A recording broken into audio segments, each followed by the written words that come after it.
So we did an assessment of all of that, and it eventually showed that some of the reforms are really growth conducing, and that's what we need. We need economic growth to get Ukraine average GDP per capita to average EU levels or levels of our neighbors, to be able to integrate into EU more easily. And but then this exercise also showed that just by doing reforms, it is impossible to reach this level. We also need investments. We need technology transfer. We need access to markets. And why I'm talking about this is because so this is the matrix of all the different reforms that we're doing. But Ukraine plan is one of the great documents that actually helps to deliver kind of the package. It's not just reforms for money document, which it is, but it also has a pillar 2 component that says that in this particular sectors there will be additional investments done through IFIs and our partners to Ukrainian companies operating in Ukraine. And that mechanism, and also this plan has a part about the single market, meaning the access to markets. So this document, and it's also for 4 years, so it is kind of midterm, strategic, that has both the reform priorities and the investments inside. So in addition to the reforms of the plan that you've seen on the previous slide,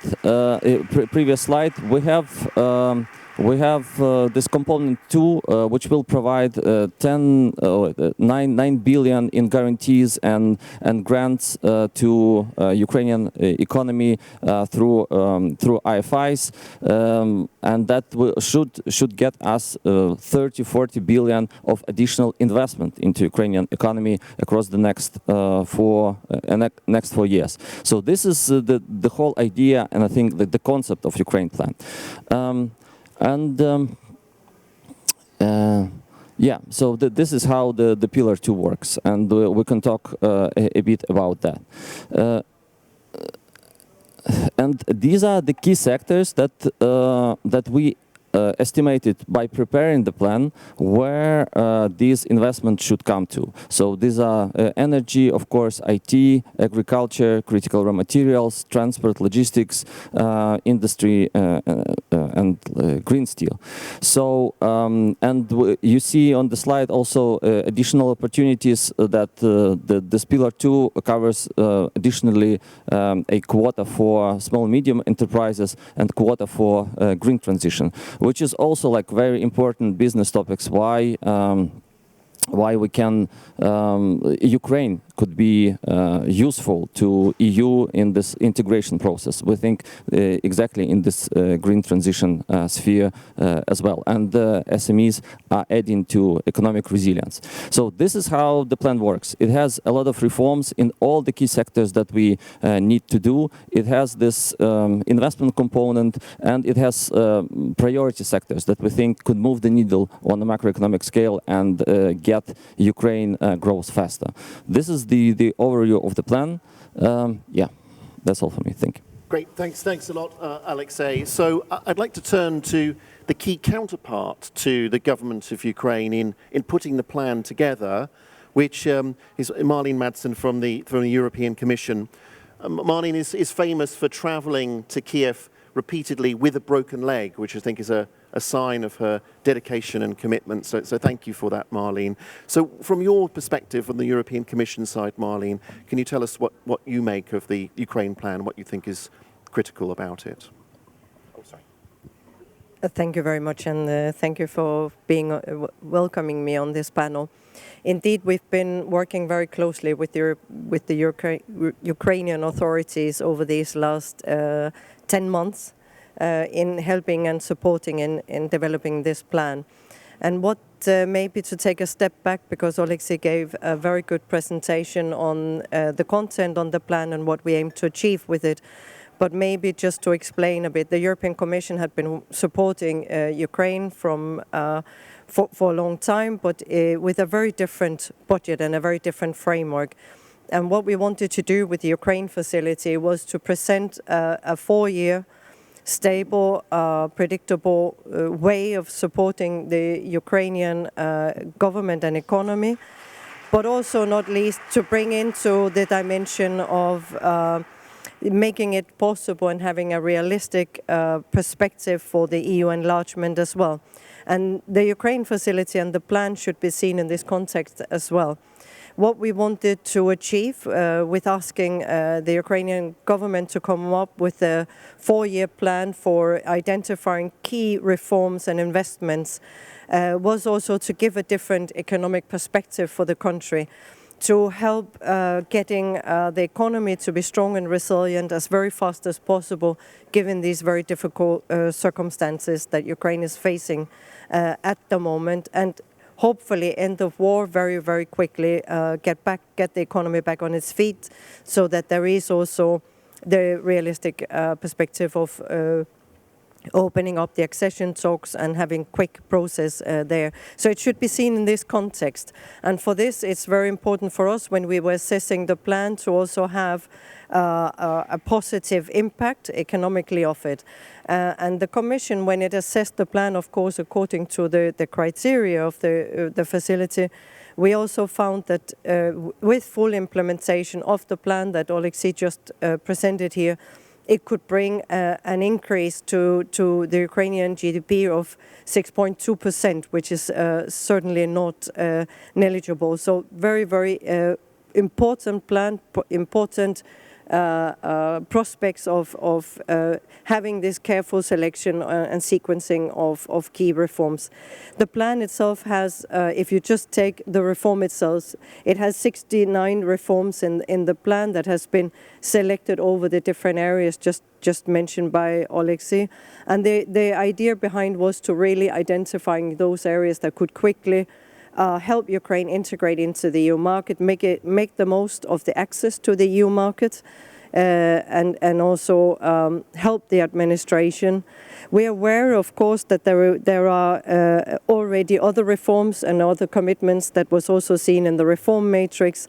And what we also wanted to see this plan to do was to give the Ukrainian authorities a way of working with all donors, but also to work internally in the government to have a coherent growth vision for the short to medium term, and a strong tool to help in all these, should we say, conditionalities and requests from various donors to ensure that the government is really in the driving seat in making sure to get a strong economic recovery as very fast as possible.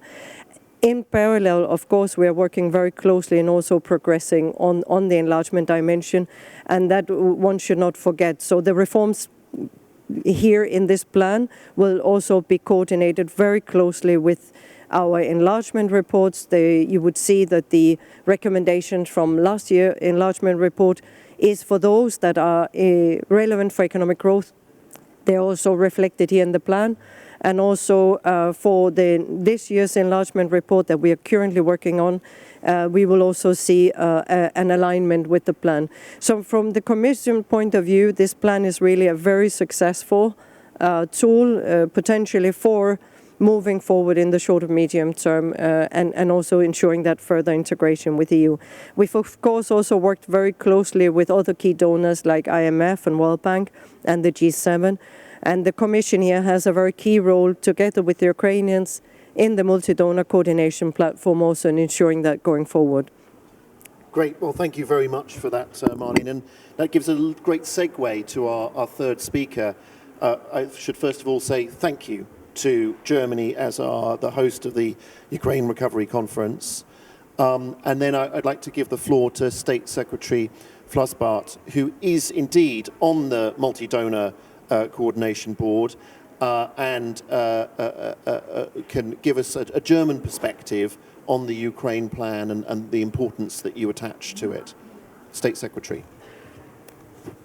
Thanks a lot. Jacob, I never looked at the reconstruction efforts through the picture of a sausage. But as we heard from the inputs from Alexei and Marlene, that we are indeed now entering a very concrete stage. And if I look back to the last URC in London,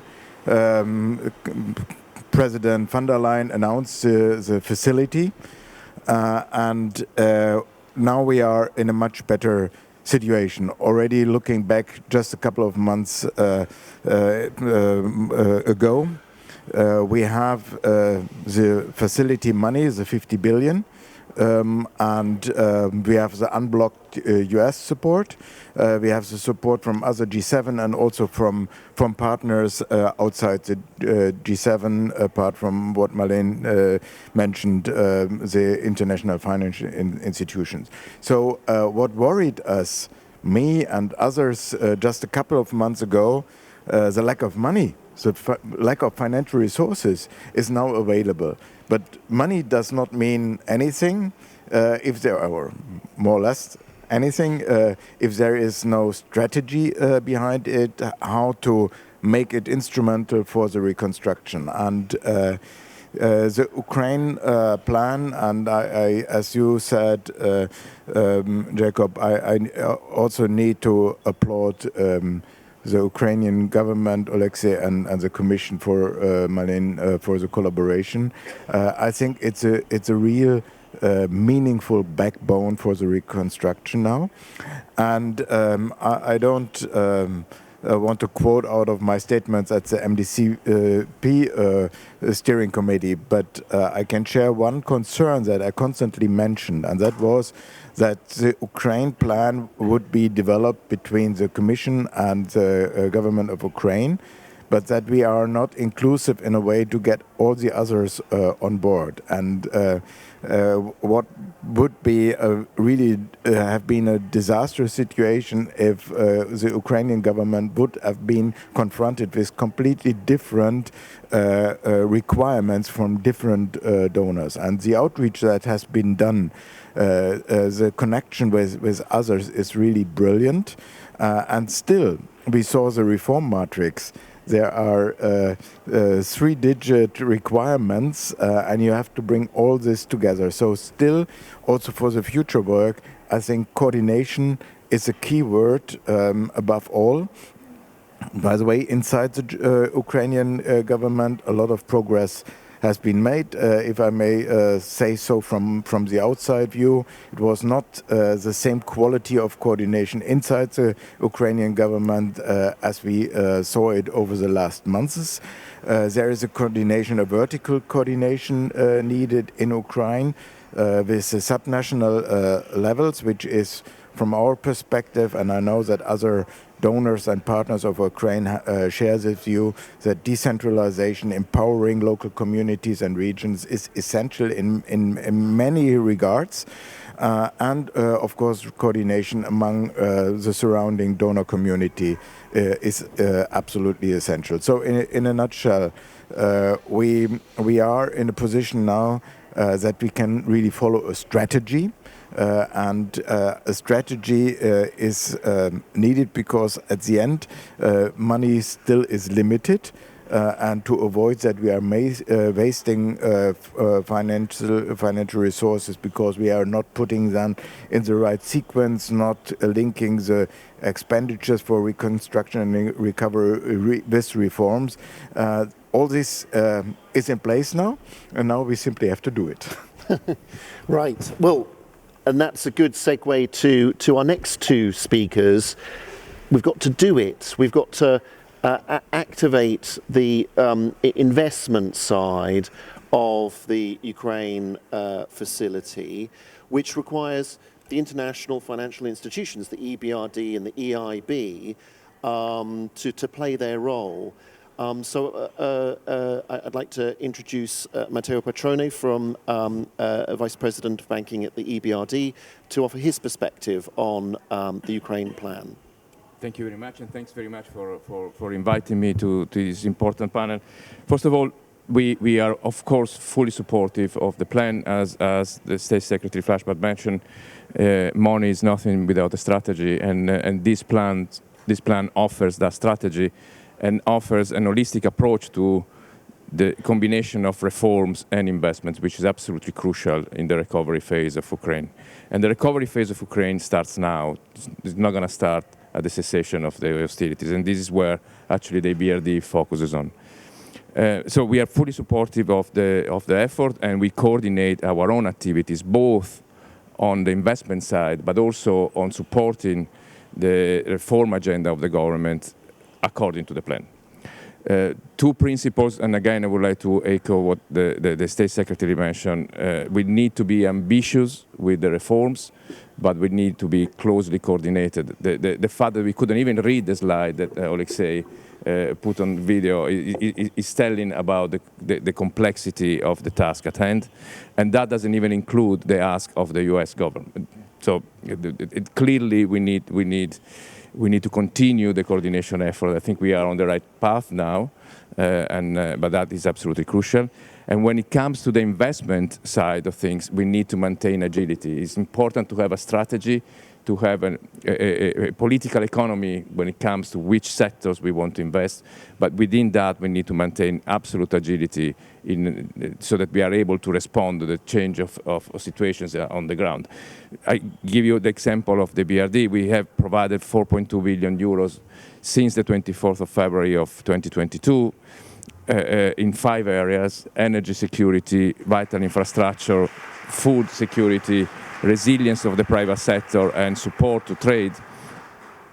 A lot of that was on energy, and 1.5 billion euros were on energy. When we started building the pipeline for 2024, we decided to move away from that and focus more on private sector resilience. And now we are changing completely our approach because of what has happened. I was in Kiev with a delegation of the BRD and our president last week, and all the meetings, including with the governor of the central bank, were focused on energy security and energy crisis. So we need absolute agility in that sense. And weren't there some announcements yesterday in that relation? So we signed a memorandum of understanding with the Prime Minister on a package of interventions on energy, which hinge on various pillars. The first one is that we continue the support to the transmission system operator, so to make sure that there is resilience in the transmission and the dispatching of energy across the country. And we have already provided about 600 million euros to Ukrenergo, and we are preparing another package to conduct urgent repairs and to build inventory of auto transformers, so that we don't need to depend on the value chain as we had done in the past winters. We are going to work on urgent repairs in generation, and we have already provided this year a package of 200 million euros to Ukrenergo in coordination and in partnership with the Italian government and Cassa Depositi e Prestiti. We will consider another package, urgent package for them. But then we're going to focus on distributed generation, which is the obvious strategy when it comes to electricity generation, to increase the resilience of the system and decrease the vulnerability. And we are talking to a number of SOEs and municipalities. Yesterday we signed a transaction with Lutsk on district heating in order indeed to deploy that. And there is a fourth pillar on private sector. So yesterday we also signed an equity investment with Goldbeck Solar, a German investor, to build a portfolio of solar power plants in the country. And together with IFC, today we're going to sign a mandate letter with G&G, a local investor, to build a wind farm, and we hope to reach final closing by the end of the year. So this is the kind of things we do. We are also introducing a financial product in the banking sector to foster investments of households and SMEs, indeed in distributed generation and energy efficiency. Fantastic. Thanks so much for that. And so can we maybe move on to your perspective, Teresa Czerwinska, Vice President at the EIB. What's your perspective in the EIB on the Ukraine plan? and what thoughts can you share with us? So thank you very much, and good morning to everybody. So first of all, I would like to start with congratulations to the Ukrainian government on the preparation of the matrix of reforms, of course, but perhaps what is even more important, congratulations on the progressing of the reforms under extremely difficult circumstances. So we see determination from Ukrainian government to deliver the reforms. Because reforms are critically important for economic stability, but also for investment environment and also to attract investors to Ukraine. From our perspective, when we are talking about the reform matrix, it makes our life as international financial institution much easier because we know the direction of traveling, not only in the short term, which we understand that we need to support Ukrainians in fixing the problems in energy sector, transport sector, as Matteo has mentioned, health sector, education, etc. But also what is direction of traveling, how to build back better, how to recover and rebuild Ukraine according to the EU standards, how to introduce new technology to Ukraine, etc. So from our perspective, strategy plus investment plan is perfect match. European Investment Bank will be the main implementing partner of the Ukraine investment plan. Under Pillar 2, we will have 25% to be covered by the EIB group. It means some 2 billion euros to be implemented in Ukraine. So for this strategic direction, we have been started with the preparation of new projects according to the priorities and according to the reform matrix. So we are not waiting until the Ukraine facility is fully in place. We are preparing a new pipeline now. So we are focusing on the new pipeline on two dimensions. The first one is national level, so how to support energy sector. Perhaps I can say a little bit more, but also how to support transport sector at the roads, railways on the national level. Second dimension is the local level, because we see great demand from the municipalities to support them in investments, crucial in short term once again, but also crucial in the long run.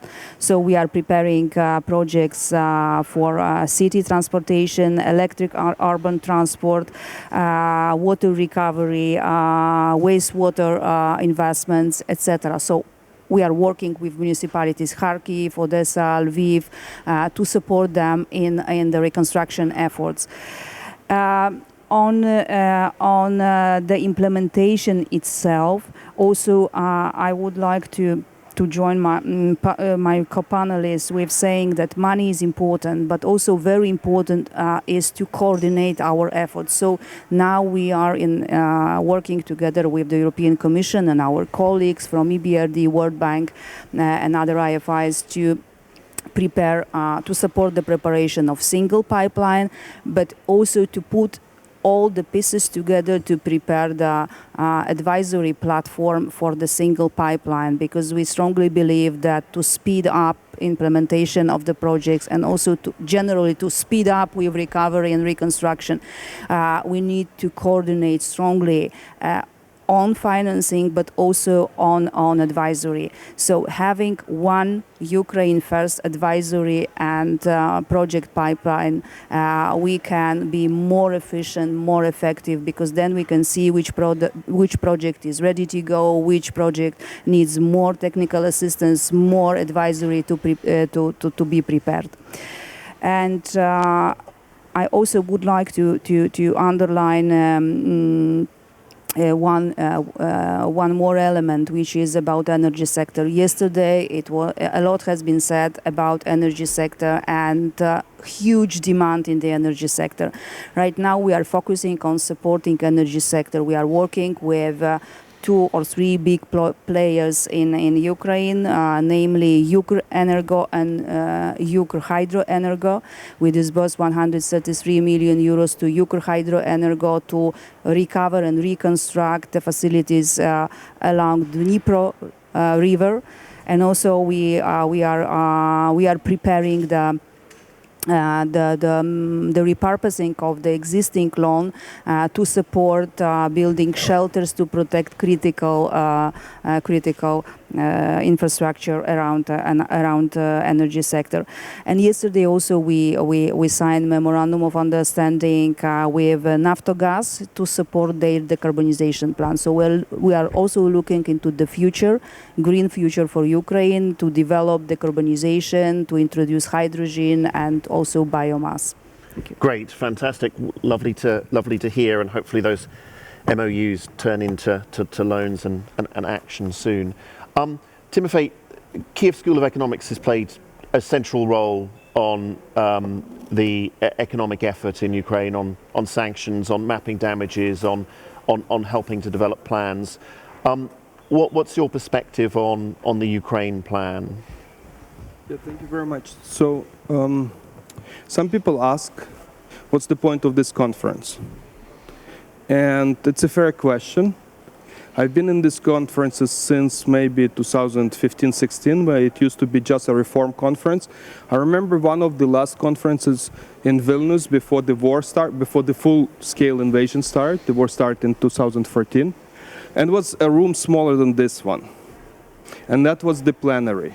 That's where President Zelensky spoke, in a room smaller than this one.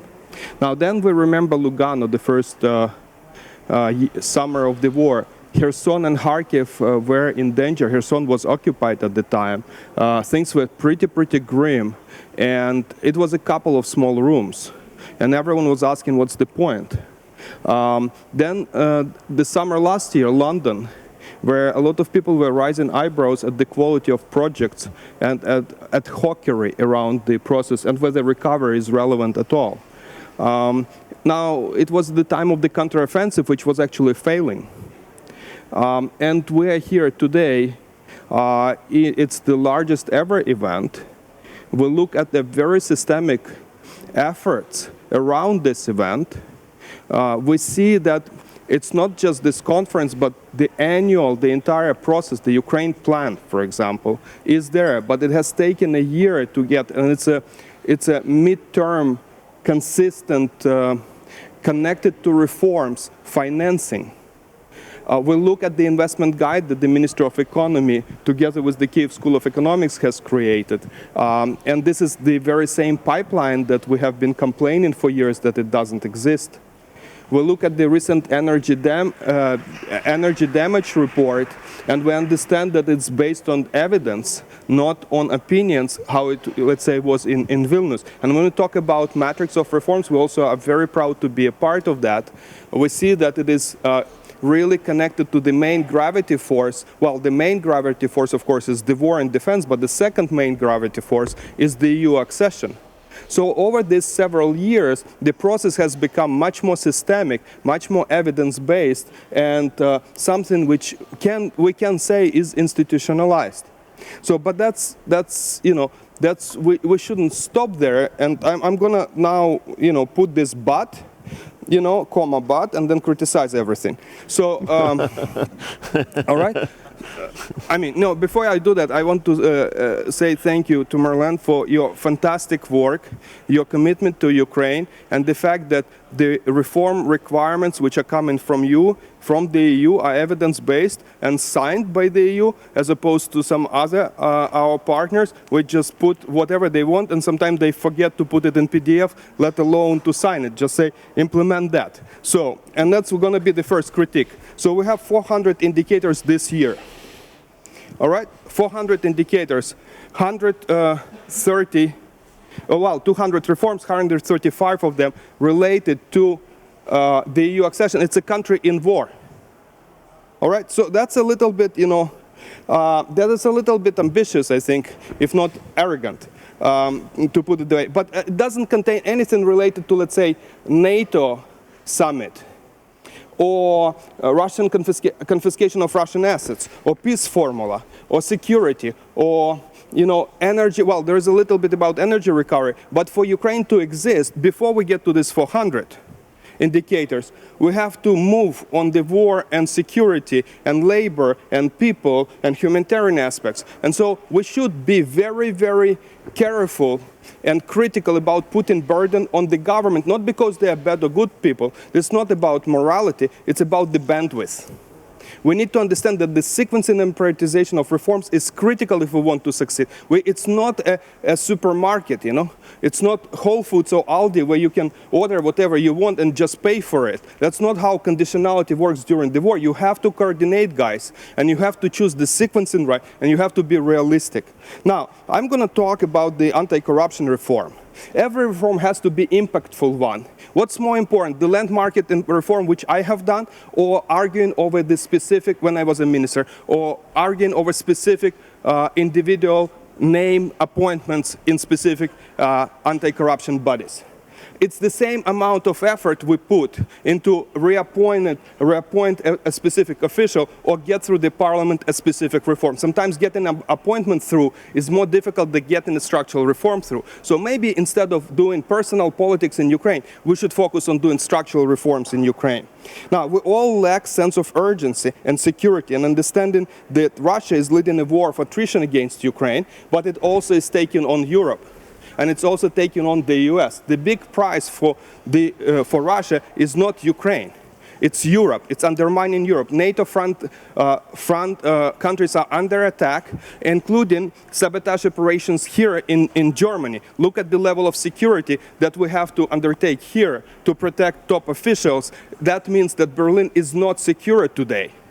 And let's be real about this. So we're facing a much bigger problem. It's not Ukraine in isolation.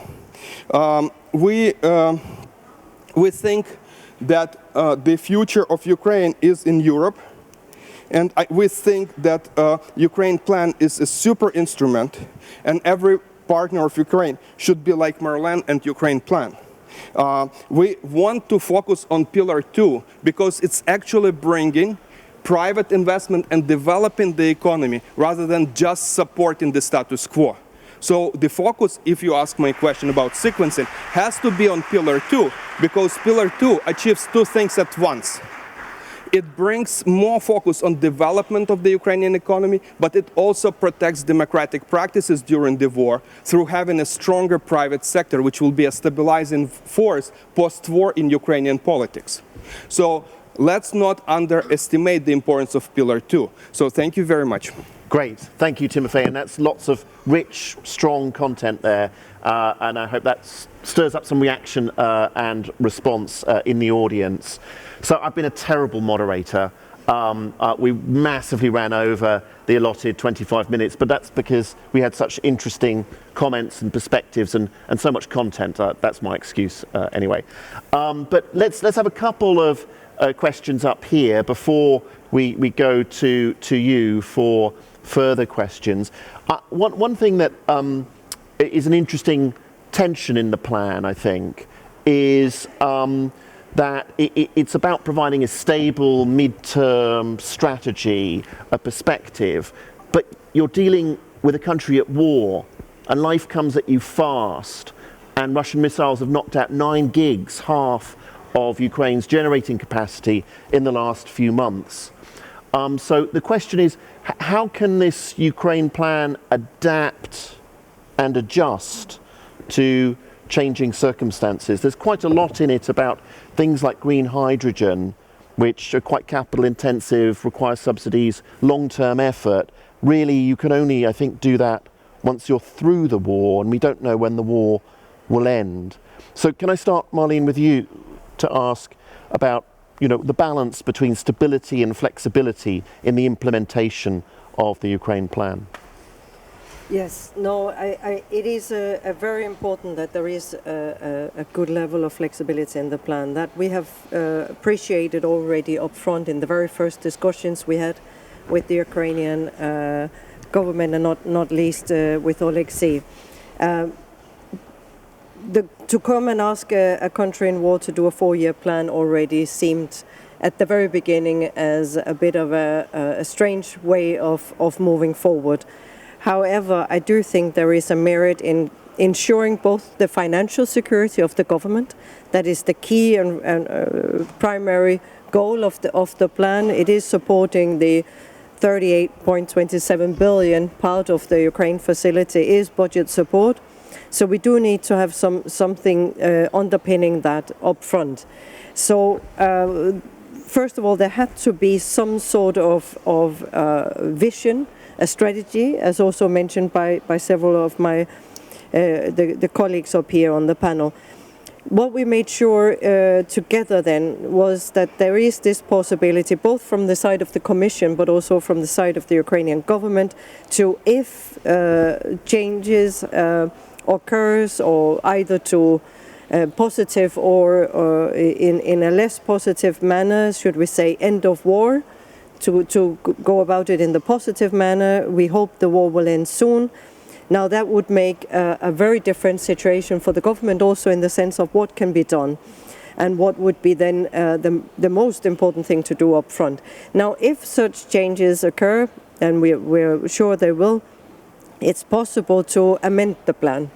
And it's a relatively straightforward mechanism built into the Ukraine facility to amend this plan. Now, we will continue to work very, very closely with the Ukrainian government in the implementation of the plan. So on all steps, we will continue to be there. And we will also be working very closely to prepare for when such a situation happens, that we can make very good, and as also mentioned, evidence-based changes to the plan to make sure that it is constantly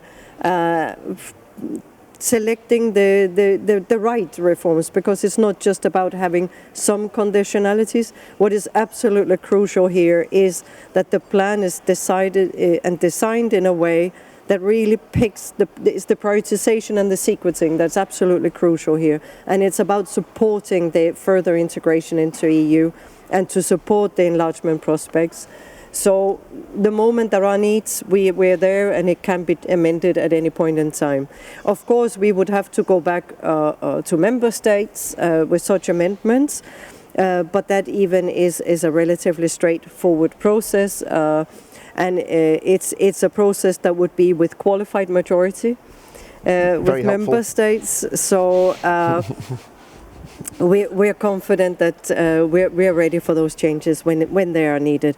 But I think it has to be combined with the financial support up front. So that's why we need the plan. And I just want to mention that given that we were a bit, should we say, late, in the sense that the MFA Plus ended December last year, the previous tool we had to support Ukraine with when it comes to budgetary support. So what we did in the beginning of the year, the Ukraine facility entered into force 1st of March. So what we did already the beginning of the year was to trigger the exceptional bridge financing. So it again shows the flexibility of the Ukraine facility. We were able to immediately go in and provide financial support. So this year we've already provided 6 billion in support, even if the normal, usual implementation of the plan is only starting now. So I think there is a lot of flexibility in how it's designed, even if it is a 4-year plan. So great, thank you.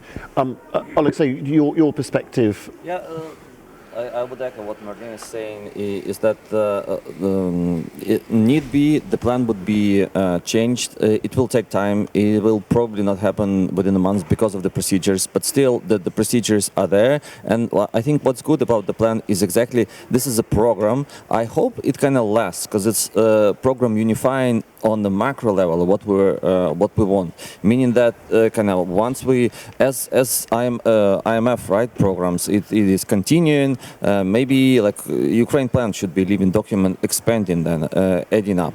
So that's I think the point. We will probably see some revision of the plan maybe next year because of the situation on the ground. But let's see how it works and what needs to be changed. And I also would like to stress the relevance of the reform. So, for example, both Matteo and Teresa mentioned state-owned companies that they provide financing to solve energy problems. One of the reforms in the plan is a state corporate governance reform for state-owned companies. We already passed the law, and but there are like many other points, and it gives both the IFIs the kind of assurances how the reform will progress and where they would kind of lean more on, even more on some of the state-owned companies or not. So like it gives a lot of the critique that we had probably a year ago, saying okay, what's the plan? And the investors say like, what's the environment? We don't know. Of course, there's war going on, and there's a lot of uncertainty. But this like 4-year document adds a lot of certainty, you know, which reform kicks in when. And it's also back to your point on the hydro. Like imagine there's no war in Ukraine, even like building this new hydro capacity will take at least 4 years, 5 years, maybe 10. So, and just on this conference, we already had with some of the world's biggest companies, they initiated discussions on hydro in Ukraine.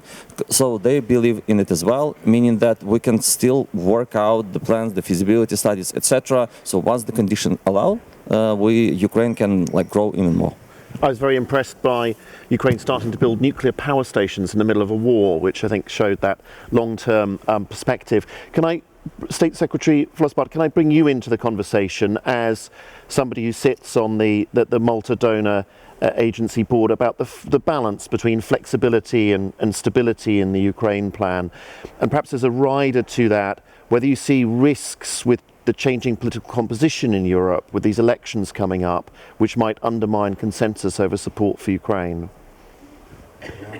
Number one is on the nuclear track, we are not right advisors. We forgot everything about it, rightly so. No, seriously, just to pick up on your question, but also to respond to Timothy.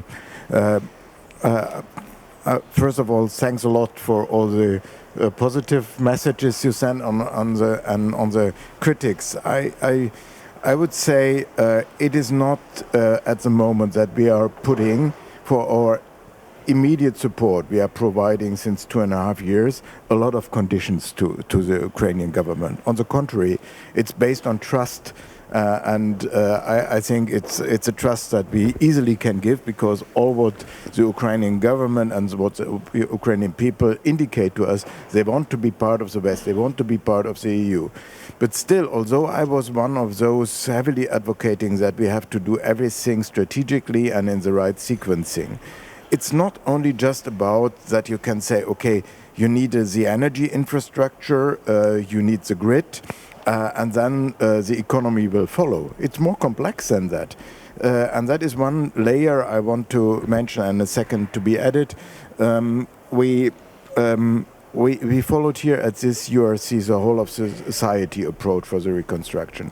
And that is very meaningful in our view, because to attract, let's look at it from the private sector engagement. If you want to attract foreign investments, then it is not only that you have the right energy, you also need to have the right surrounding. Nobody will invest in a country with a lot of corruption. And nobody will invest in a non-inclusive society. And this is all reflected in the Ukraine plan. That's the way to go. And the other layer is that the Ukrainian government, the Ukrainian people decided to go in war times for the EU accession.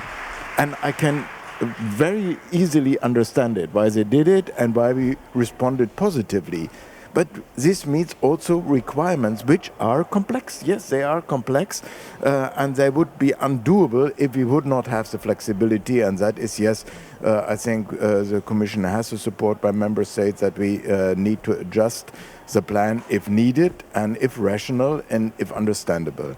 And of course, your last point, I mean, that we are, me and all my friends are worried about what has happened after or with the elections last weekend, and what it means for member states and elections there and political changes possibly in some of the member states. Of course it's worrying.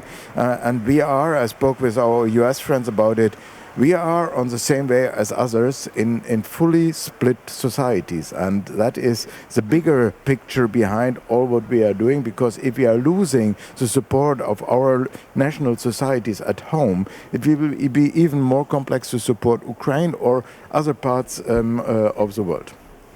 Great, thank you very much. That's an excellent answer. I'd like to, before we open up to the audience, I'd like to move to Matteo and Teresa. We heard from Timothy about the importance of the investment facility to help to kickstart investment in Ukraine. And I'd just like to get some reflections from you about the extent to which you feel you've got, boots on the ground, the ability to act in a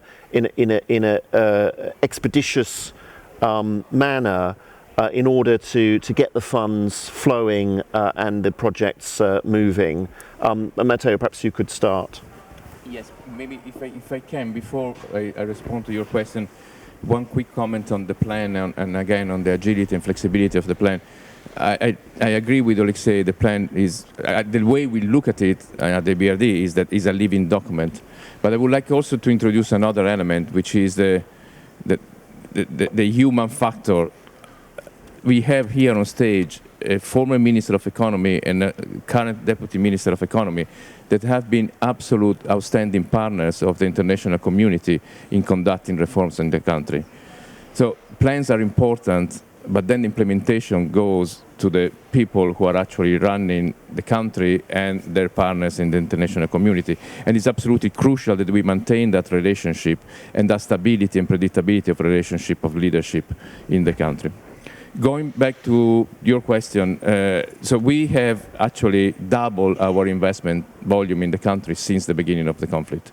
We are by nature and by mandate an anti-cyclical, counter-cyclical outfit. So it was only natural for us to come in and support the real economy exactly in the moment where others were leaving the country or were stopping investments in the country. And last year, we had a record number of investments, matched only by another record in 2019 with 51 transactions done, and which shows that I think we are well equipped, but more importantly, our partners, both in the private sector and in the public sector, are well equipped to receive our funds. 90% of those 51 transactions, overall we have done 90 plus since the beginning of the conflict.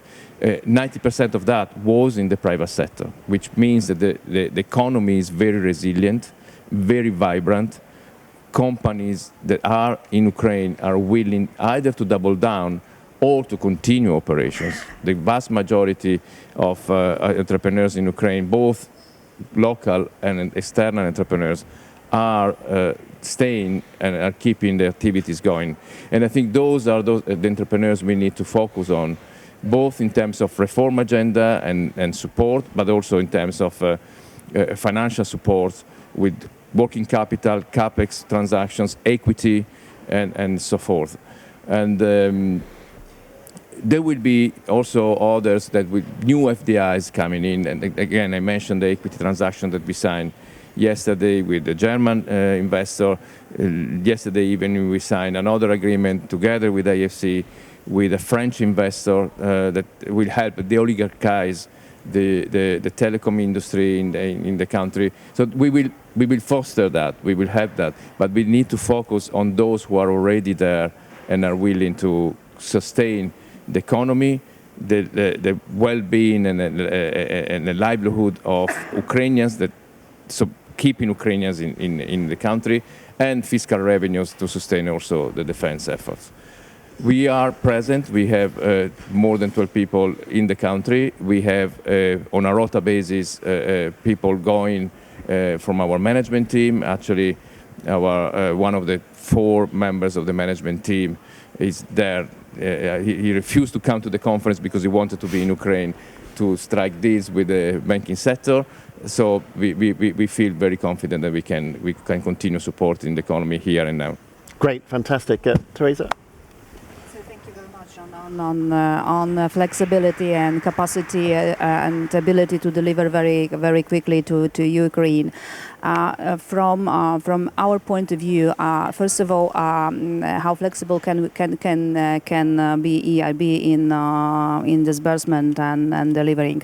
So first of all, we are doing a periodical review of our previous portfolio because we are present in Ukraine since many years. So we have been structured a portfolio of more than 7 billion euros in Ukraine before the war. So periodically we restructure the portfolio and we are able to even to disburse upfront. And history has shown that after the war began, in 2 or 3 weeks, we were able to disburse almost 700 million euros just, very quickly for urgent needs for Ukrainian counterparts. So first thing is periodical review of the portfolio and upfront disbursement. The second thing is that we are providing framework loans which are flexible enough in terms that you have smaller projects in the one framework loan, and then, for example, it is for municipalities to decide which project is ready to go, and then we are flexible enough because we adapt our financing to the needs of the concrete municipality. It is why we are able to deliver even when the war is going on. So like the latest projects, we have been finished maternity hospital in Melitopol city, clinical hospital in Zaporozhye Oblast, schools in Odessa and Myrhorod, and then many others. So this means that we are very flexible in terms of delivery of financing. And final thing on flexibility, once again, we have established EU for Ukraine fund as a bridge solution before the Pillar 2 Ukraine facility is in place. It means that we are able to finance the needs, investment needs, to cover it from EU for Ukraine funds. So we in EU for Ukraine funds we have almost 500 million euros, so €500 million, which is ready to support urgent repairs and urgent needs. So again, this is very flexible instrument. And finally, on flexibility, yesterday we signed with the Commission a transaction on partial portfolio guarantee for SMEs, because we believe that SMEs and mid-caps are a backbone of the economy. So we need to support the real economy to maintain macroeconomic stability and also to allow Ukraine to generate revenues, tax revenues to the budget.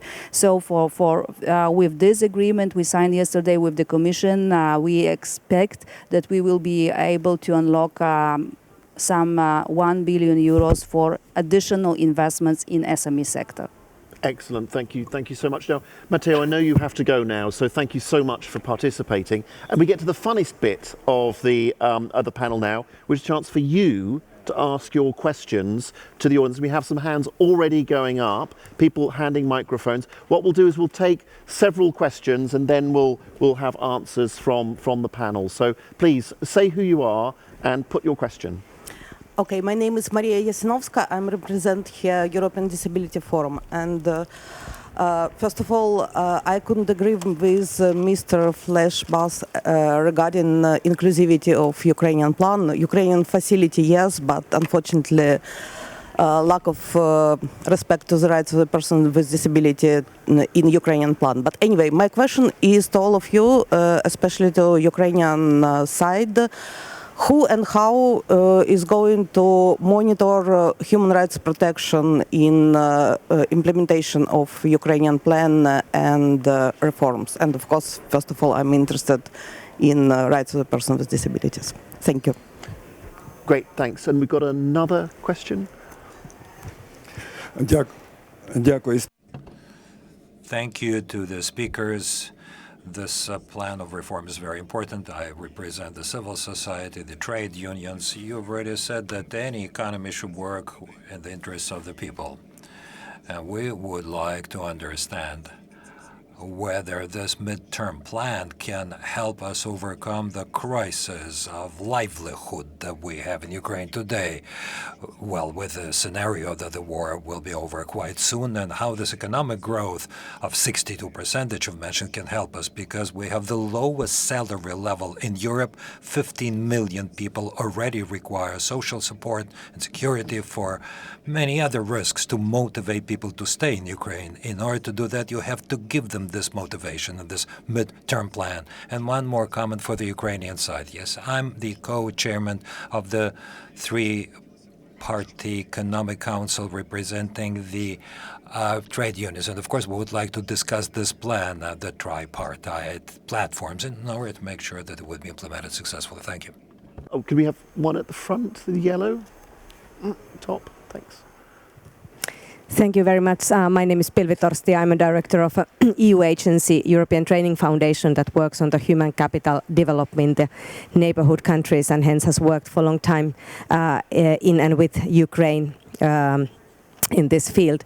My question is, yesterday when listening to different streams and of course also to discussions in the past weeks and months both in Ukraine and outside, the human capital development is coming up as a sort of topic that is very much cross-cutting, whether it's about energy and investments, IFIs works, or the returning of people or veterans. And taken the massive work that is behind the Ukraine plan, for really congratulations for all involved in the Ukrainian side and in the Commission, because after all it's quite short time and all the bureaucracy that it had to travel. But how do you see this kind of cross-cutting team in the coming sort of months and years, where everyone agrees, but perhaps the risk easily is that it falls a little bit behind, and I don't expect a conclusive answer, but rather want to raise the question for the future. Thank you. Great, let's take a couple more. These are great questions. Yeah, can we take the second one in and then the one next to? Yeah. Yeah, good morning. Martin Kaiser is my name with Greenpeace. And I want to draw your attention on one part of the Ukraine plan, which is the renewable energies.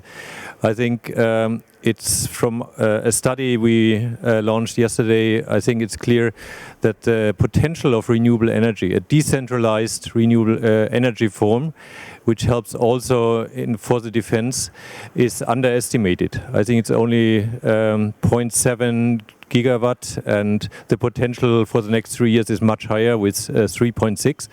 And my question is, would you consider to update your Ukraine plan on that front? Because we all know, I think it's also a technology which leads to the long-term future of a climate neutrality. Thank you very much. Great, excellent. And right next to you, and raise your hand if you've got a question so I can see it. Yeah, please. Thank you. My name is Irene Lucius and I'm representing WWF. We are also very glad to see this Ukraine plan. It has the right wording about participation, about the environment. But in our opinion, it misses the mechanisms, how to ensure it, because it's all clear. It's not only important to get the money flown to the right projects, but also to make sure that no damage is being done to people and nature. So my question is, how do you want to involve civil society? And I have a signed statement in my hand, signed by 35 environmental organizations from Ukraine and beyond. We want to provide our know-how and our energy, but we also need to know how to do it. Great. Okay, thank you. Well, listen, that's a very rich set of questions. We had human rights, we had living standards, we had the role of renewable energy, we had skills development, and we had participation in the development and implementation of the plan. What I suggest is that we do a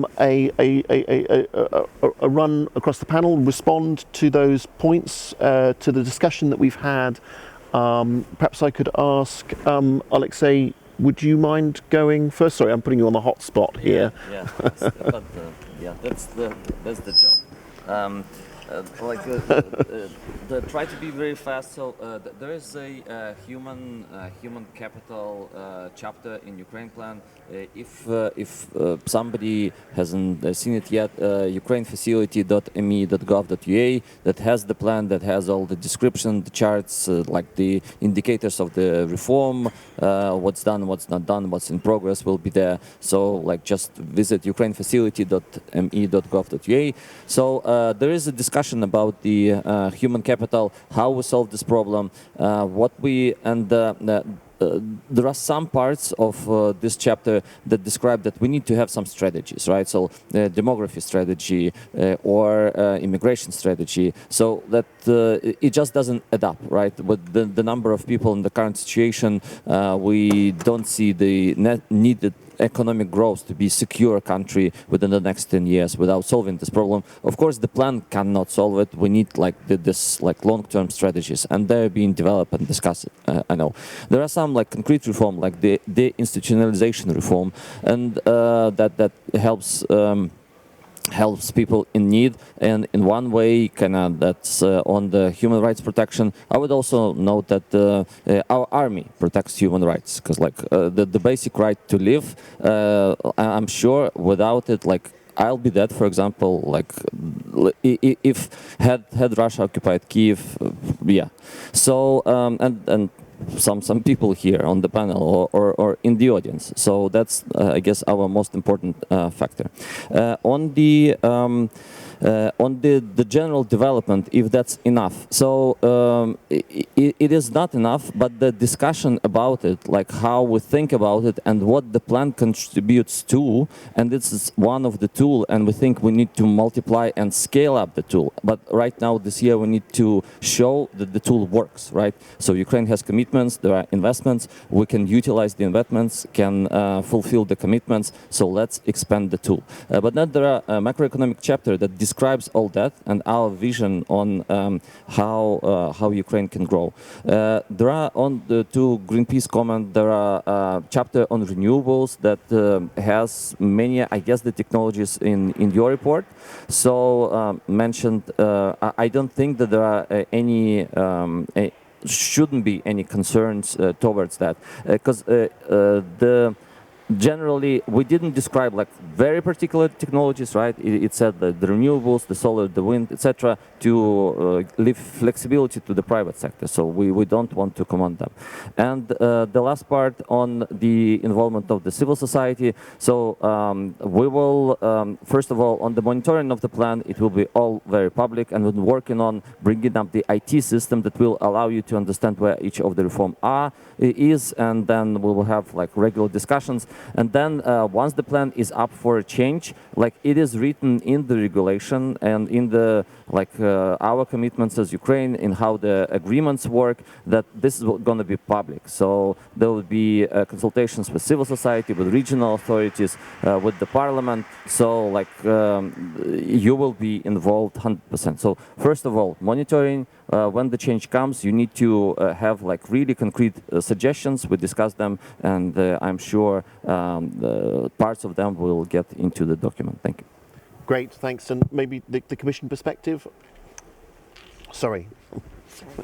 Thank you. I think Alexei already mentioned a lot of the very important parts. I think there was already if you want to have that the Ukraine plan is helping the economy, both in the short to medium term, but also giving the further perspective, you cannot do that without addressing the big issue of the labor force. There was a significant drop in the labor force already before the full-scale invasion. Now, with the very substantial number of internally and externally displaced people, it is absolutely key. Beyond the more, should we say, economist approach, then also simply the fact that you cannot rebuild and reconstruct a country without the people is making it all very, very clear. So indeed, a very important element of the plan is the chapter on the human capital that is providing not just trying to address in a few carefully selected reforms the huge challenge of ensuring the right skills mix that is needed for the reconstruction, but also in trying to identify certain reforms and investment that could help also attract people to return to Ukraine, and also to try to minimize that more people would see it only as the way forward to move internally, or even worse, leave the country. So a very, very important part of the plan is indeed to ensure that it is still a place where the Ukrainians see their future and want to stay and return to. So a very important part, but also I would say adequately reflected in a plan. The Ukraine plan cannot address everything, and that's just what I wanted to say also with, for instance, their environmental issues. There is a very large part of the plan that is addressing environmental issues just as well as the human capital, but it is an economic growth vision for the short to medium term. It cannot address all issues that are the result of both the war and the reconstruction of the country. Hopefully we've managed to and the URC and all the other ministries have managed to pick exactly those that are the key ones to start with. And then when the economy allows, when the war is over, even more will be able to be added further down the road. I just wanted to also address one other question on how to ensure the delivery on time and this whole of government approach that has been so successful in bringing about this plan. I think the way it has been set up, and is also carefully described in the plan that the government has put on their website as well, is that one thing is that there is a national coordinator, which is URC, but there is also careful identification of the responsibility of which ministries and agency and bodies are responsible for the various parts, and then there is this guarantee of the coordination internally in the government. This is something that's really reassuring us, the European Commission, in ensuring the careful implementation and successful implementation of the plan. And by having this already now sequencing on each quarter, and this is something we have been discussed in great detail, there is hopefully also the guarantee that it is feasible, because the sequencing has already been thought through so carefully. That being said, should there down the road be issues, then again, as I said, it can be amended, but also there can be a slight delay on one or two of the reforms, but then of course also accompanying a slight delay in the funding. It is built into the plan. So I think we have a fairly good reassurance of the implementation. On the stakeholders as well, involvement of stakeholders, that is also set out in the plan, because it was something that was very important for the European Union as well. When the facility was finally concluded with the member states and the European Parliament, stakeholders have to be involved in the implementation, and that is also set out in the plan. So hopefully that should also address the questions related to that. Great. The donor perspective, State Secretary. Yeah, I will be very brief also, as I have to rush out. I also want to anchor my answer to the human resources. It's absolutely key. We identified that as the potentially biggest bottleneck for the reconstruction. That is why we launched as BMZ here the Skills Alliance, and it is based on 3 pillars. One is the returns. The second one is that women have to be more powerful in the future Ukraine than they are at the moment, and that than they are in most of the European countries, by the way. So that's another source for the labor issue. And the third one is immigration, and that means it has to be, in a way, let's put it like that, cool for young people to go to Ukraine. And to be part of this exercise, to this adventure, if you like, and that means it has to be an attractive country, and that incorporates inclusiveness in the broadest scale. And just to mention that, I was impressed, but of course I just have a few insights. But I was impressed in all my talks in Kiev, but also outside in other cities, about the awareness for people with disabilities.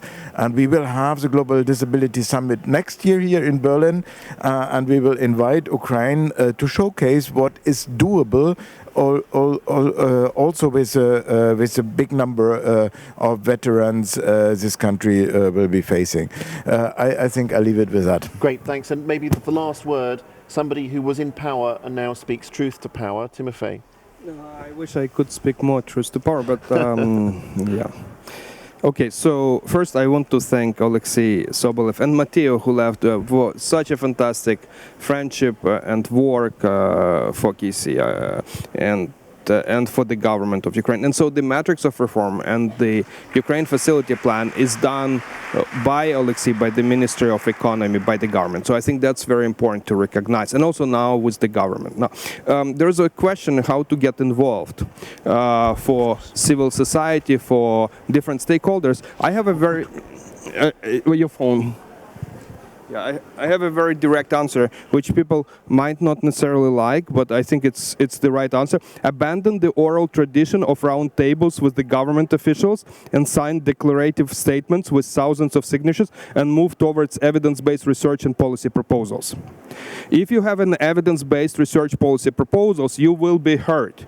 Doesn't matter where it comes out from. You will be heard. Now, how to increase standards of living in Ukraine during war? The Kyiv School of Economics think tank research shows that there are tens of thousands of vacancies in engineering with very high salaries. So the labor market is extremely tight. So the labor unions, the civil society, the universities can invest into engineering training and upskilling and reskilling today to increase the standard of living in Ukraine. Finally, I would like to talk about the human rights and the equality. So today, Russia is violating most of the human rights in Ukraine. Let's make that clear. Now, plan is trying to finance, Ukraine facility plan, is trying to finance 16 billion out of 30 billion in gap of the budget. Government will not finance the rest if there is no business operating or if the business is not paying taxes. So in order to secure human rights in Ukraine, we have to defend us against Russian aggression first, and we have to finance the government, pay taxes, and build the economy so that the government actually has funding to protect human rights in Ukraine. So I think it's very important. It's not a zero-sum game. We do it together. You can't do one and not do another one, but I think we have to get our priorities right. Thank you. Great. No freedom without responsibility. Absolutely. So I've been a terrible moderator. I've lost half my panel in the course of the morning, but I've enjoyed it very much. I hope you found the conversation helpful and illuminating. And I think the Ukraine plan is a great basis on which to build going forward. So thank you to my remaining panelists and to the ones who left.